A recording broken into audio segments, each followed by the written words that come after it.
Good morning, जय श्री कृष्ण। छेल्ला lecture में आपणे आयनीकरण एन्थाल्पी विषे बात करी थी। चलो त्यार पछीनो मुद्दो छे इलेक्ट्रॉन प्राप्ति एन्थाल्पी, एने कहेवाय डेल्टा एच ईजी। ईजी एटले इलेक्ट्रॉन गेइन, गेइन एटले मेळवવો। तेनी व्याख्या जोईए के ज्यारे वायुरूप तटस्थ परमाणु में वायुरूप तटस्थ परमाणु में एक इलेक्ट्रॉन दाखल थईने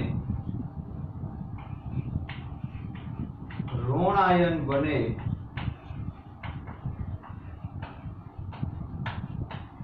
त्यारे थता एन्थाल्पी फेरफार, एन्थाल्पी एटले उष्मा, एन्थाल्पी फेरफार ने इलेक्ट्रॉन प्राप्ति एन्थाल्पी कहे छे। कि ज्यारे वायुरूप तटस्थ परमाणु में एक इलेक्ट्रॉन दाखल थाय त्यारे ऋण आयन बने अने आ ऋण आयन बने त्यारे जे एन्थाल्पी नो फेरफार थाय एने कहेवाय इलेक्ट्रॉन प्राप्ति एन्थाल्पी। तो कोई पण आ परमाणु होय, समजજો आ तटस्थ परमाणु छे, एनुं केंद्र छे।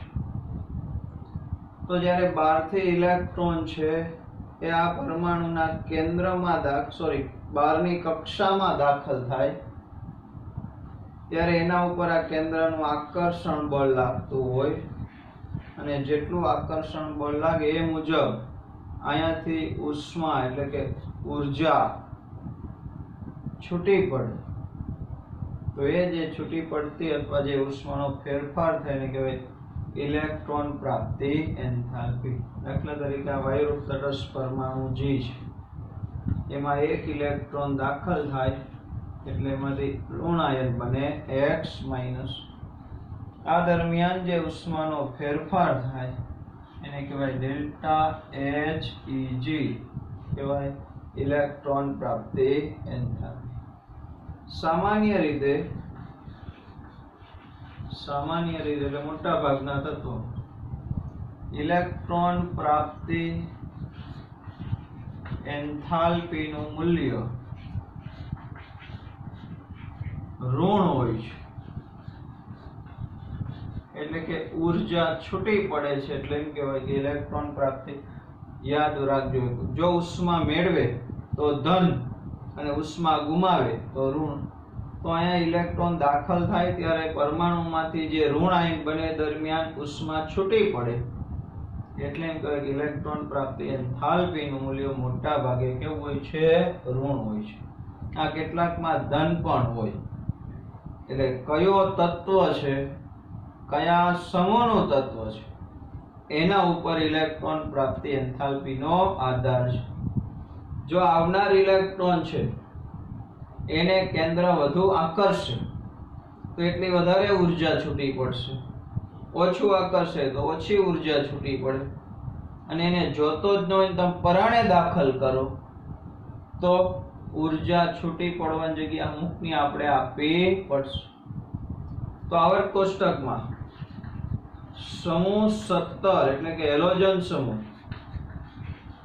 હેલોજન સમૂહ समूह 17 એટલે કે હેલોજન સમૂહ ના તત્વોની ઇલેક્ટ્રોન પ્રાપ્તિ એન્થાલ્પી સૌથી વધુ ઋણ હોય છે।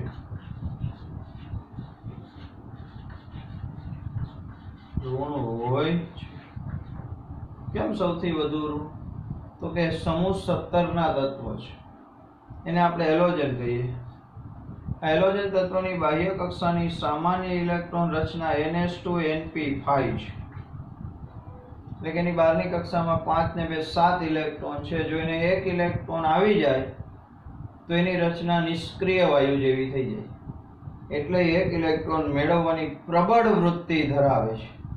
એટલે આ એક ઇલેક્ટ્રોન મેળવી ઋણ આયન બને એટલે એની ઇલેક્ટ્રોન રચના થઈ ગઈ NH2 NP6 નિષ્ક્રિય વાયુ જેવી થઈ ગઈ. કોના જેવી? નિષ્ક્રિય વાયુ જેવી. એટલે એને ઇલેક્ટ્રોન પ્રત્યે પ્રબળ આકર્ષણ છે. એટલે કીધું કે હેલોજન સમૂહના તત્વની ઇલેક્ટ્રોન પ્રાપ્તિ એન્થાલ્પી સૌથી વધુ ઋણ એટલે આવનાર ઇલેક્ટ્રોન છે એના ઉપર વધારે આકર્ષણ હેલોજન તત્વ લગાવશે. કારણ કે એને એક ઇલેક્ટ્રોન જોઈ છે ને આવ્યો એટલે બરોબર ખેંચી રાખશે. ને જેટલું કેન્દ્ર દ્વારા વધુ આકર્ષણ લાગે એટલી વધારે ઉર્જા છૂટી પડે.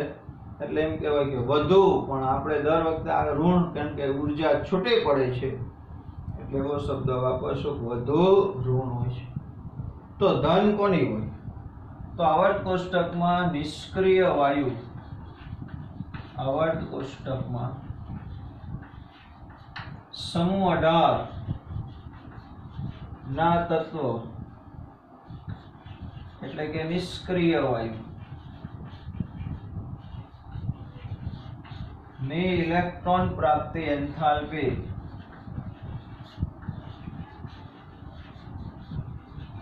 નું મૂલ્ય ધન હોય છે.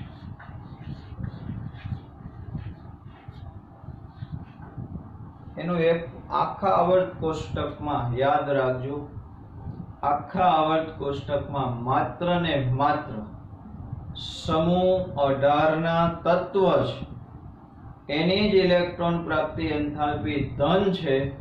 બાકી આખા આવર્ત કોષ્ટકના બધા તત્વની વધતા કે ઓછા પ્રમાણમાં પણ ઋણ જ મળે. નિષ્ક્રિય વાયુની કેમ ધન છે? તો કે નિષ્ક્રિય વાયુની સામાન્ય ઇલેક્ટ્રોન રચના છે એ NH2 NP6 છે. એટલે એની બાહ્ય કક્ષામાં અષ્ટક પૂર્ણ થયેલ છે. હવે એને એક પણ ઇલેક્ટ્રોનની જરૂર નથી.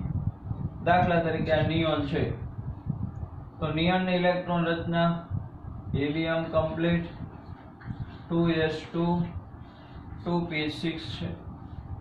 એટલે કે આ એનું કેન્દ્ર.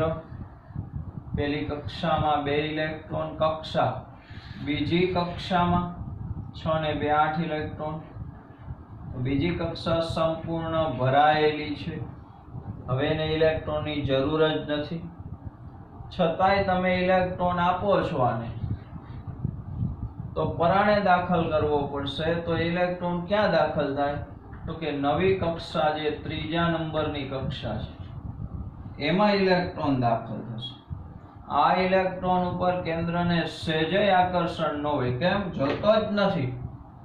તો અહીંયા ઇલેક્ટ્રોન દાખલ કરવા માટે ઉર્જા આપવી પડે. છૂટી પડવાની તો વાત જુદી રહી, પણ સામે આપવી પડશે.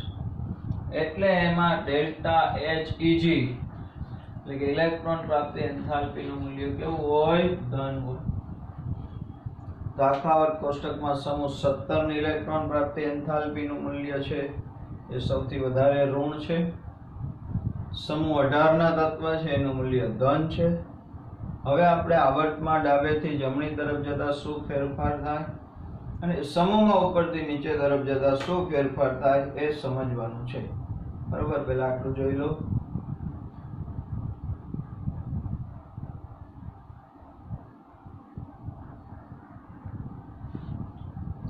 ચલો હવે આવર્તમાં ડાબેથી જમણી તરફ જાય તો શું થાય? તો કે એક જ આવર્તમાં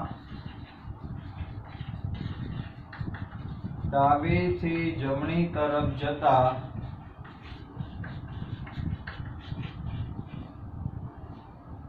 ઇલેક્ટ્રોન પ્રાપ્તિ એન્થાલ્પી નું મૂલ્ય વધુ ઋણ મળે છે. આવર્તમાં ડાબેથી જમણી તરફ જાઓ તો ઇલેક્ટ્રોન પ્રાપ્તિ એન્થાલ્પી છે એ વધુ ઋણ મળે છે. કેમ વધુ ઋણ મળે? તો કે આવર્તમાં ડાબેથી જમણી તરફ જતા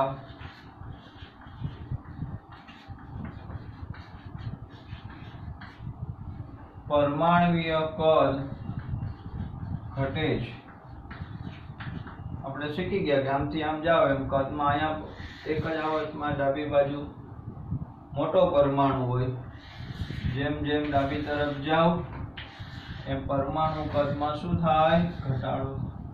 કોઈ પણ આવર્તમાં ડાબેથી જમણી તરફ જાઓ એટલે આપણે શીખી ગયા પરમાણુ કદ ઘટે છે. હવે આમાં ઇલેક્ટ્રોન આવે અને આમાં ઇલેક્ટ્રોન આવે. સીધી વાત સમજાઈ આવી છે કે આ કેન્દ્રથી આવનાર ઇલેક્ટ્રોન દૂર હશે, આમાં કેન્દ્રથી આવનાર ઇલેક્ટ્રોન નજીક હશે. જેમ ઇલેક્ટ્રોન નજીક હોય એમ વધારે આકર્ષણ બળ લાગે, વધારે આકર્ષણ બળ લાગે એમ વધારે ઉર્જા છૂટી પડે. તો આવર્તમાં ડાબેથી જમણી તરફ જતા પરમાણુ કદ ઘટે છે. તેથી દાખલ થતો ઇલેક્ટ્રોન કેન્દ્રથી નજીક હોય છે, નજીક હોય છે. આથી તેના ઉપર આથી આવનાર ઇલેક્ટ્રોન પર વધુ આકર્ષણ બળ લાગે છે.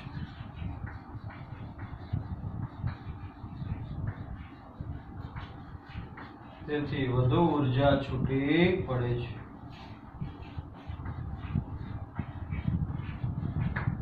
અને વધુ ઉર્જા છૂટી પડે એટલે એમ કહેવાય કે ઇલેક્ટ્રોન પ્રાપ્તિ એન્થાલ્પી વધુ ઋણ બને. વધારે ઉર્જા છૂટી પડે એનો મતલબ શું કરવાનો કે દાખલા તરીકે આના માટે આ પહેલું તત્વ છે એના માટે ડેલ્ટા Heg છે એ 100 કિલો જૂલ પર મોલ હોય. એનો એકમ કિલો જૂલ પર મોલ જ હોય, પણ આટલી ઉર્જા છૂટી પડે એટલે -100 કિલો જૂલ. આના માટે દાખલા તરીકે ડેલ્ટા Heg 400 કિલો જૂલ પર મોલ હોય, પણ આગળ કેવું લખવું પડે? માઇનસ. તો આમાં 100 કિલો જૂલ જેટલી ઉર્જા છૂટી પડી, આમાં 400 કિલો જૂલ જેટલી ઉર્જા છૂટી પડી. તો એક જ આવર્તમાં ડાબેથી જમણી તરફ જતા ઇલેક્ટ્રોન પ્રાપ્તિ એન્થાલ્પી છે વધુ ઋણ મળે છે. સમજાય છે? હવે એવી રીતે એક જ સમૂહમાં ઉપરથી નીચે તરફ જતા એની હવે વાત કરીએ. પેલા આટલું જોઈ લો.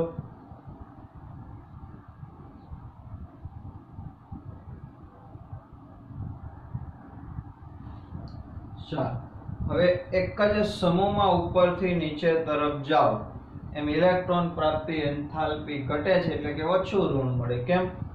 તો કે એક જ સમૂહમાં તમે સમજાજો, સમૂહમાં ઉપરથી નીચે આવો પરમાણુ કદમાં શું થાય? વધારો થાય. તો ઉપરથી નીચે આવો એમ પરમાણુ કદ વધે છે. બીજું સ્ક્રીનિંગ અસર વધે છે. હવે આમાં ઇલેક્ટ્રોન દાખલ થાય તો એ કેન્દ્રથી નજીક હોય, આમાં ઇલેક્ટ્રોન દાખલ થાય તો કેન્દ્રથી વધુ દૂર હોય. તો ઉપરથી નીચે તરફ જતા દાખલ થતો ઇલેક્ટ્રોન કેન્દ્રથી દૂર હોય એટલે આકર્ષણ આમાં ઓછું લાગે, આમાં વધારે લાગે. તો આમાં વધારે ઉર્જા છૂટી પડે, આમાં ઓછી ઉર્જા છૂટી પડે. એટલે કહેવાય કે ઋણ મૂલ્ય ઘટતું જાય છે. આના માટે -100 કિલો જૂલ હોય, કિલો જૂલ પર મોલ હોય. તો આના માટે -30 કિલો જૂલ પર મોલ. માઇનસ તો આગળ આવશે જ, ખાલી નિષ્ક્રિય વાયુ સિવાય બાકી બધામાં માઇનસ આવે. કેમ? તો કે થોડી ઘણી ઉર્જા છૂટી પડે એટલે શું લખવાનું? માઇનસ. પણ એક ખાસ અપવાદ છે, એ ખાસ હવે આપણે સમજવાનો છે. ધ્યાન આપજો કે ફ્લોરિન અને ઓક્સિજન છે, એટલે કે ઓક્સિજન અને ફ્લોરિન ઇલેક્ટ્રોન પ્રાપ્તિનું મૂલ્ય ઓક્સિજન અને ફ્લોરિન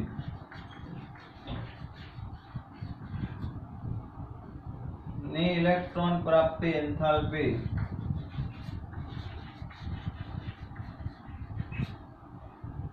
તેના પછીના નીચેના તત્વ કરતા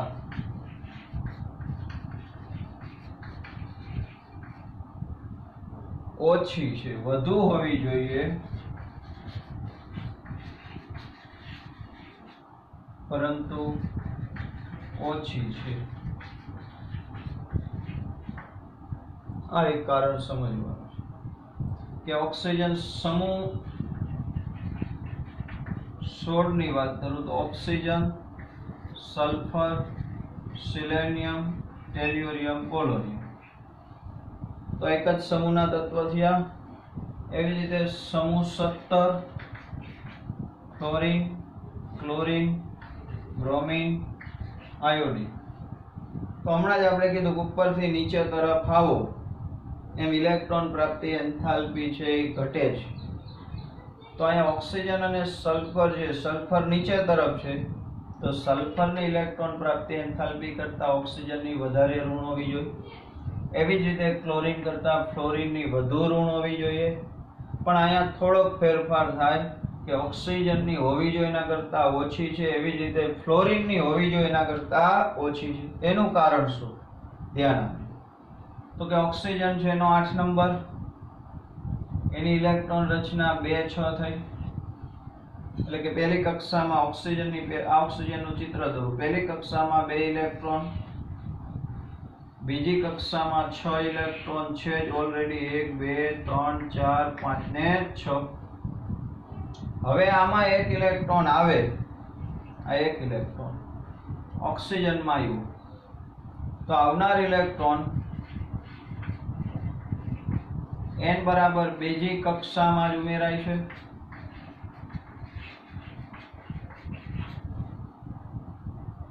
જ્યારે સલ્ફરમાં એની બહારની કક્ષા છે, એના પછીનો નંબર હોય સલ્ફરની ઇલેક્ટ્રોન. અહીંયા ચિત્ર દોરું તો કેન્દ્ર, પહેલી કક્ષામાં 2 ઇલેક્ટ્રોન, બીજીમાં 8, ત્રીજીમાં 6. 1 2 3 4 5 અને 6.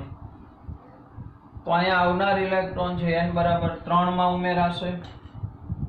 તો આપને એવું લાગે કે આનામાં ઇલેક્ટ્રોન આવ્યો, આ ઇલેક્ટ્રોન એ કેન્દ્રથી નજીક છે, આમાં ઇલેક્ટ્રોન આવે તો એ તો કેન્દ્રથી દૂર જાય, તો આમાં જ વધારે આકર્ષણ હોય ને આમાં ઓછું હોય, તો આની ઇલેક્ટ્રોન પ્રાપ્તિ એન્થાલ્પી ઓછી હોવી જોઈએ, આની વધારે હોવી જોઈએ. પણ એવું નથી.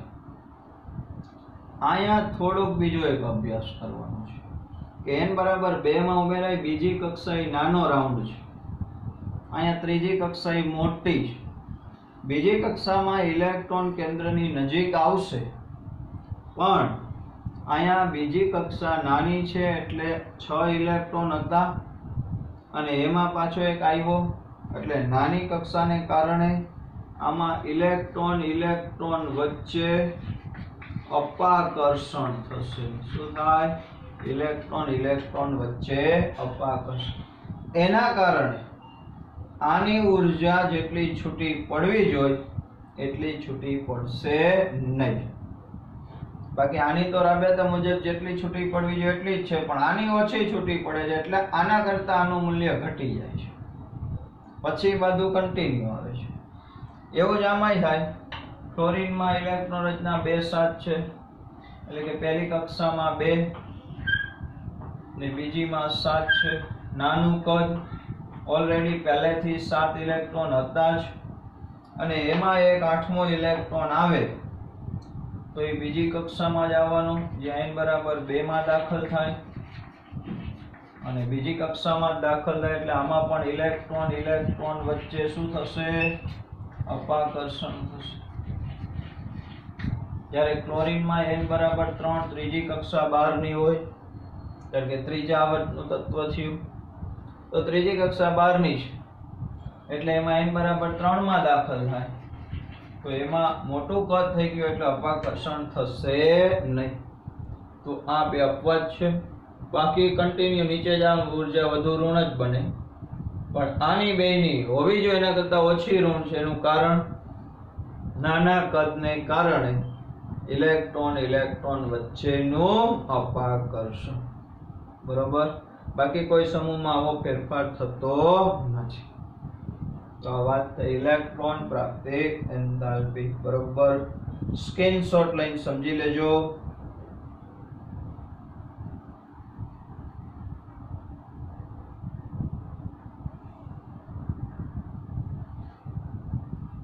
ચલો કોયડો 3.7 પ્રશ્ન એવો છે, ફોસ્ફરસ, સલ્ફર, ક્લોરીન અને ફ્લોરીન આ 4 તત્વમાં કોની ઇલેક્ટ્રોન પ્રાપ્તિ એન્થાલ્પી સૌથી વધુ ઋણ છે અને કોની સૌથી ઓછી ઋણ છે શોધવાનું છે. તો આવર્ત કોષ્ટકમાં phosphorus 15 number, sulphur 16 number, chlorine 17 number અને ક્લોરીન ની ઉપર ફ્લોરીન આવે 9 નંબર. આપણને ખબર છે આમથી આમ જાવ એમ ઘટે, આમથી આમ આવો એમય ઘટે, એટલે કે આમાં વધુ ઋણ બને, વધુ ઋણ બને, આમથી આમ ઓછું ઋણ બને. પણ આપણે ખબર છે ફ્લોરીન અને ક્લોરીન અપવાદ છે, તો આમાં સૌથી વધુ ઋણ મૂલ્ય કોનું? સૌથી વધુ ઋણ, એટલે સૌથી વધુ ઋણ આમ જાવ તો આનું વધુ ઋણ, આમ ખરેખર જાવ તો વધુ ઋણ થવું જોઈએ, પણ આપવા છે એટલે સૌથી વધુ ઋણ મૂલ્ય કોનું આવે? ફ્લોરીન. તો ફ્લોરીન નું મૂલ્ય ક્લોરીન કરતા થોડુંક જ ઓછું છે. હવે આમ આવો એમ ઓછું ઋણ આવે, તો સૌથી ઓછું ઋણ મૂલ્ય કોનું? તો જો ક્લોરીન કરતા ફ્લોરીન ને ઓછું, આનું ઓછું, પણ એના કરતા આનું ઓછું, એટલે સૌથી ઓછું ઋણ મૂલ્ય કોનું આવશે? ફોસ્ફરસ.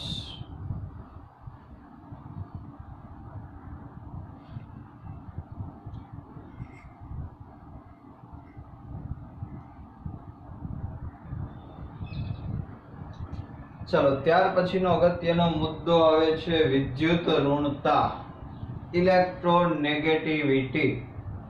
એની વ્યાખ્યા સમજો બરોબર કે રાસાયણિક સંયોજન, કોઈ પણ રાસાયણિક સંયોજન હોય એ સંયોજનમાં સહસંયોજક બંધ એટલે કે ઇલેક્ટ્રોનની ભાગીદારી થઈને બંધ બનેલો હોય, એ બંધના ભાગીદારીના ઇલેક્ટ્રોન યુગ્મ એટલે જોડકાને પરમાણુની પોતાના તરફ આકર્ષિત કરવાની પરમાણુની ક્ષમતાને ગુણાત્મક માપને શું કહેવાય? વિદ્યુત ઋણતા. ફરી એકવાર વ્યાખ્યા બોલું છું કે રાસાયણિક સંયોજનમાં સહસંયોજક બંધના ઇલેક્ટ્રોન યુગ્મને પોતાના તરફ આકર્ષિત કરવાની પરમાણુની ક્ષમતાના ગુણાત્મક માપને શું કહેવાય? વિદ્યુત ઋણતા.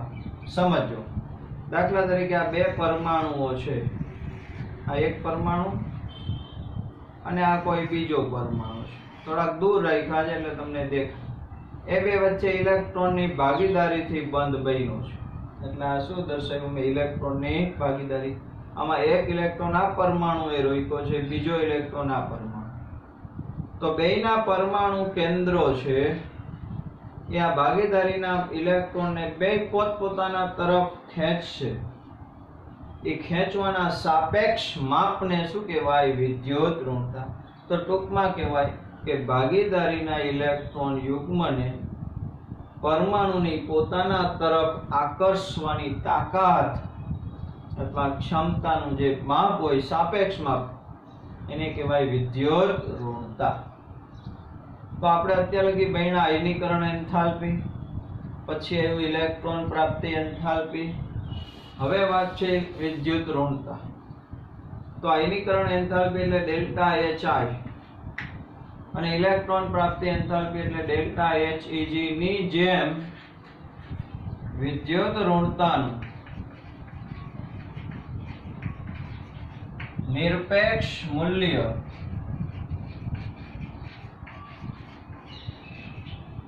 માપી શકાતું નથી.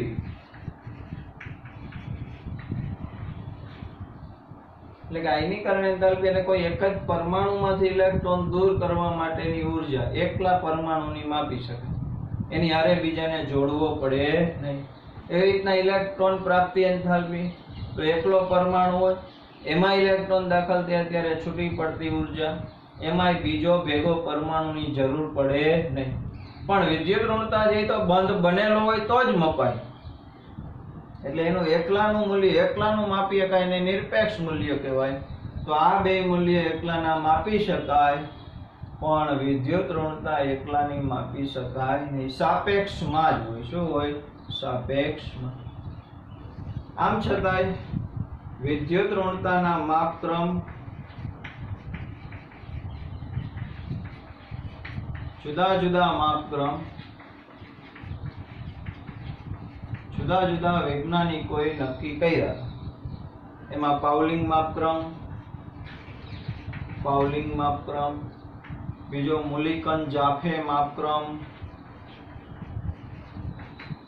ત્રીજો ઓલરેડ રોચો માપક્રમ. આમાં જુદા જુદા માપક્રમ સમયાંતરે રજૂ થયા, પણ એમાંથી પાઉલિંગ માપક્રમ છે સૌથી વધુ પ્રચલિત છે. કયો માપક્રમ? પાઉલિંગ. 1922 માં પાઉલિંગે દર્શાવ્યું કે બધા તત્વોમાં, એટલે કે આખા આવર્ત કોષ્ટકના બધા તત્વોમાં ફ્લોરિનની વિદ્યુત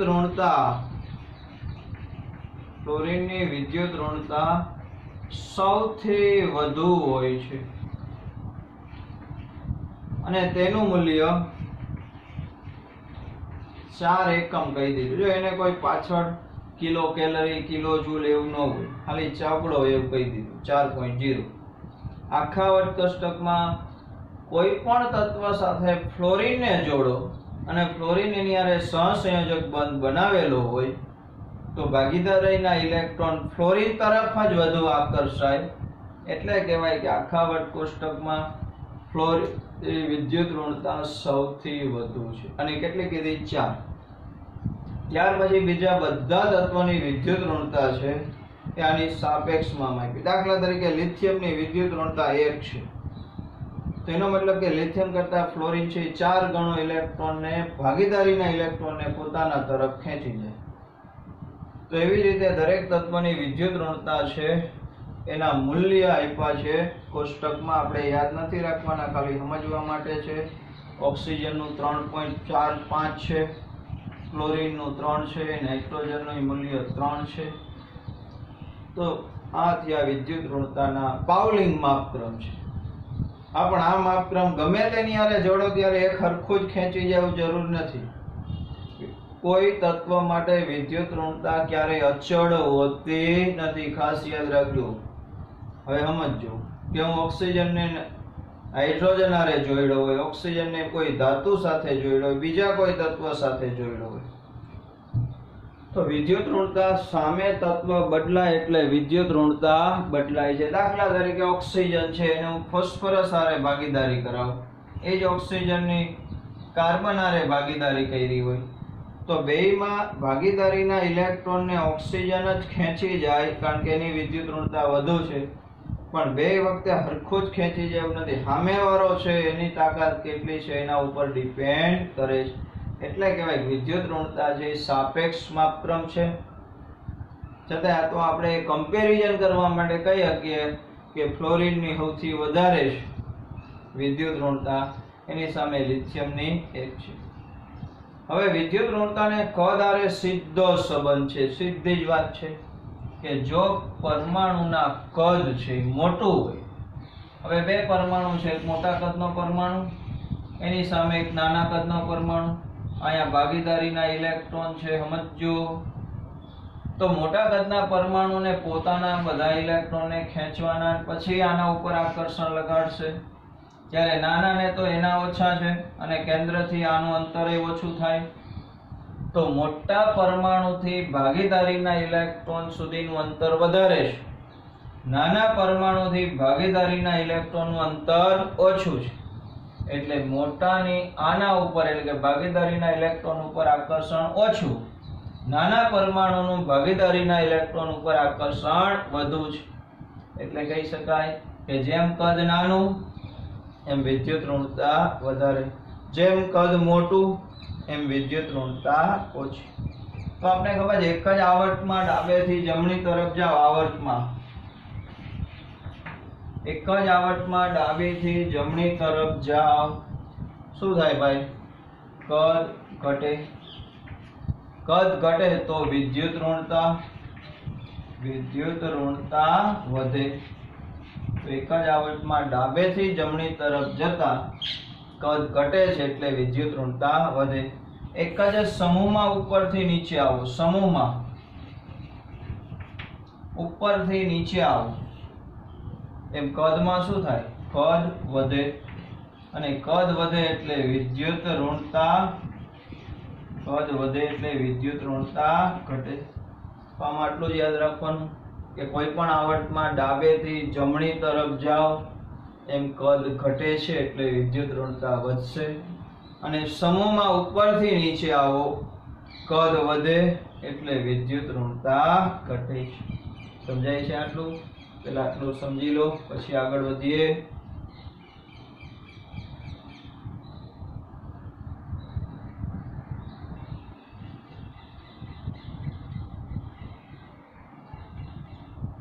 ચલો ત્યાર પછી વિદ્યુત ઋણતાને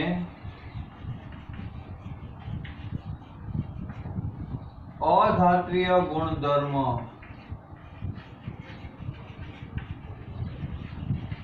સાથે સીધો સંબંધ છે.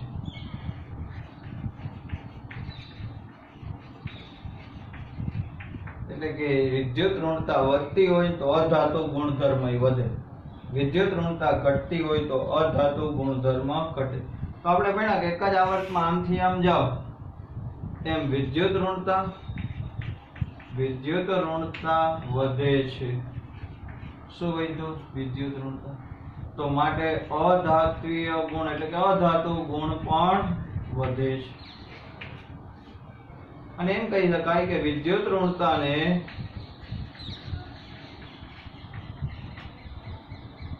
ધાત્વીય ગુણ સાથે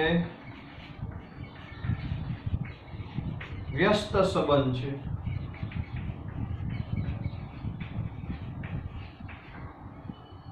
કેમ આવે અહીંયા સીધો સંબંધના અધાતુ ગુણધર્મ? કેમ કે અધાતુ ઇલેક્ટ્રોન મેળવવાની વૃત્તિ ધરાવે, ધાતુ ઇલેક્ટ્રોન આપવાની વૃત્તિ.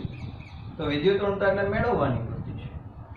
તો અહીંયા વિદ્યુત ઋણતા અને ધાત્વીય ગુણધર્મ સાથે કેવો સંબંધ છે? વ્યસ્ત. એટલે કે જ્યાં વિદ્યુત ઋણતા વધતી હોય તો ધાત્વીય ગુણ ઘટે, અને વિદ્યુત ઋણતા ઘટે તો સમૂહમાં ઉપરથી નીચે આવો તો વિદ્યુત ઋણતા ઘટે છે, માટે ધાત્વીય ગુણ વધે. તો કોઈ પણ સમૂહમાં ઉપરથી નીચે આવો એમ વિદ્યુત ઋણતા ઘટે એટલે ધાત્વીય ગુણ વધે, અને આવર્તમાં ડાબેથી જમણી તરફ જાઓ એમ વિદ્યુત ઋણતા વધે એટલે અધાતુ ગુણધર્મ વધે. તો અત્યાર સુધી આપણે જેટલા પણ ગુણધર્મ ભણ્યા એ બધા ડાબેથી જમણી તરફ જાય તો શું થાય, ઉપરથી નીચે તરફ આવીએ તો શું થાય, ટૂંકમાં વિચારીએ. તો પહેલું હતું પરમાણ્વીય ત્રિજ્યા. શું હતું? પરમાણ્વીય ત્રિજ્યા. તો આમથી આમ જાવ એમ પરમાણુ ત્રિજ્યા ઘટે. શું કહ્યું? પરમાણુ ત્રિજ્યા ઘટે. તો આમથી આમ જાવ એમ આયનીકરણ એન્થાલ્પી વધે, ઇલેક્ટ્રોન પ્રાપ્તિ એન્થાલ્પી વધુ ઋણ બને, અને વિદ્યુત ઋણતા વધે. તો પરમાણુ ત્રિજ્યા ઘટે ને એટલે બાકી ત્રણેય પરિબળ વધ્યા. ત્યારે ઉપરથી નીચે આવો તો પરમાણુ ત્રિજ્યા શું થાય? વધે. પરમાણુ ત્રિજ્યા વધે. પછી પરમાણુ ત્રિજ્યા વધે એટલે આયનીકરણ એન્થાલ્પી, આમથી આમ આવો એમ શું થાય? આયનીકરણ એન્થાલ્પી ઘટે, ઇલેક્ટ્રોન પ્રાપ્તિ એન્થાલ્પી એ ઘટે, વિદ્યુત ઋણતા ઘટે. આમ જેમ એમ બધું વધતું હોય તો ઉપરથી નીચે હોય બધું ઘટે. તો અહીંયા ધાતુ ગુણધર્મ વધે, આમ જાવ તો અધાતુ ગુણધર્મ વધે. તો આમ રાખે અહીંયા ધાતુ હોય, આ બાજુ કયો ગુણધર્મ મેક્સિમમ હોય? ધાતુ. અહીંયા અધાતુ ગુણધર્મ મેક્સિમમ. તો આમ એરો મારી શકાય. આમથી આમ જાવ નીચેથી ઉપર તરફ એમ અધાતુ ગુણ વધે. આમથી આમ આવો ધાતુ ગુણ વધે.